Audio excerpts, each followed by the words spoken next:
আছেন? ভালো আছি ভাই। আচ্ছা, আপনার জীবনে জীবনে কি যেই অতিক্রম বয়স করছেন? অতিক্রম করছেন, হ্যাঁ, এতে আপনি কি অর্জন করছেন?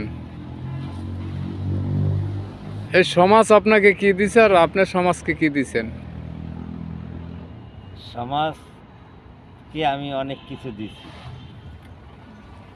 আর এই সমাজ থেকে আমি কিছুই নিতে পারিনি। এই সমাজে বৈষম্য এমনভাবে চরমভাবে গ্রাস করছে, বড়লোকরা দিনে দিনে শুধু বড়লোক হইছে, ধনীরা দিনে দিনে নিষ্পেষিত হয়ে গেছে। ভূমিহীনের সংখ্যা বাড়ছে, এদেশের বেকারের সংখ্যা বাড়ছে। একটি রাষ্ট্রে তার যুবক সমাজের যদি কর্ম না থাকে, তখন সেই যুব সমাজ ধ্বংসের